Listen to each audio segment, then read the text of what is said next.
Carter had walked the same route home every night for nearly 3 years. From the office down Maple Avenue, past the bakery that always smelled of warm bread even after closing, and finally across the small park that led straight to his apartment building. He knew every crack in the pavement, every flickering streetlight, every shadow that bent with the wind. It was routine, comforting in its predictability. Until that night. It was late, later than usual. Work had kept him trapped at his desk, and by the time he stepped out, the streets were nearly empty. The air was crisp, the kind of chill that promised rain. Carter tugged his coat tighter and started the familiar walk. Halfway down Maple Avenue, he stopped. There, between the bakery and the laundromat, was a street. Narrow, cobblestone, with a crooked sign at the corner that read, Ashwood Lane. Carter frowned.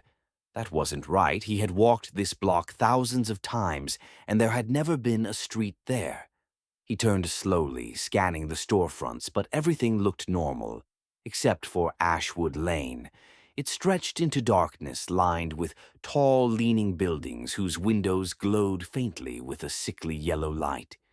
Curiosity pricked at him. Maybe he had just never noticed it. That didn't make sense. He prided himself on being observant. Still, something about the alley drew him in.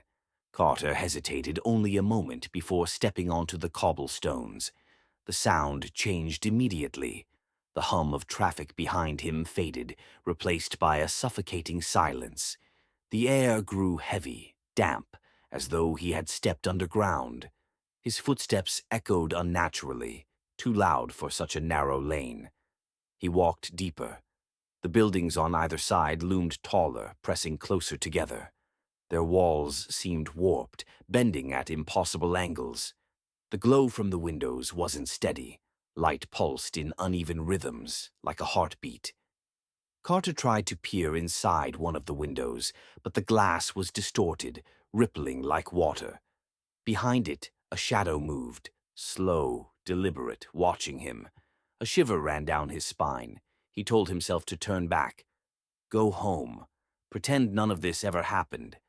But when he spun around, Ashwood Lane stretched endlessly behind him. The bakery and laundromat were gone. The entrance had vanished. Panic tightened his chest. He quickened his pace, hoping the street would eventually spill out onto another familiar road.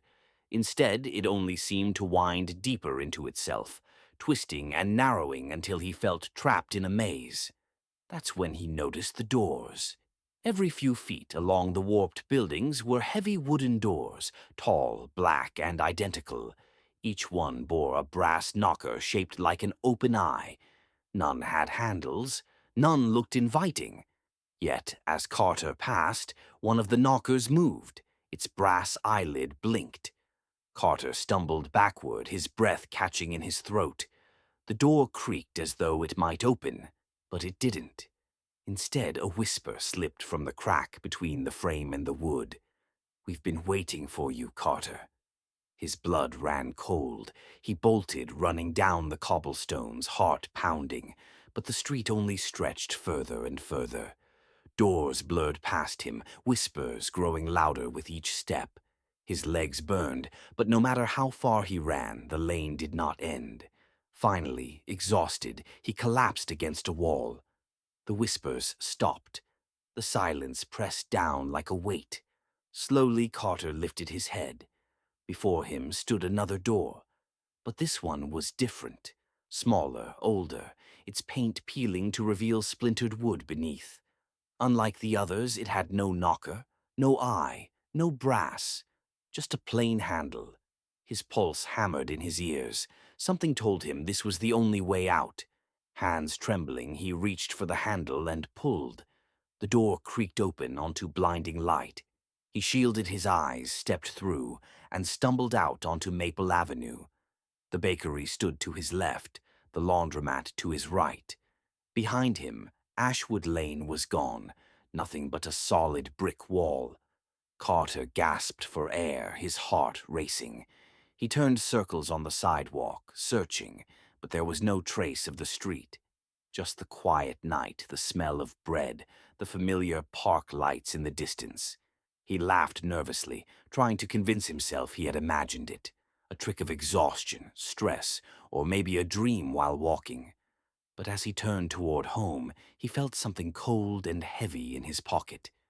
Reaching in, Carter's fingers closed around a small brass object. He pulled it out. A knocker, shaped like an open eye. And as he stared at it in horror, the brass eyelid blinked.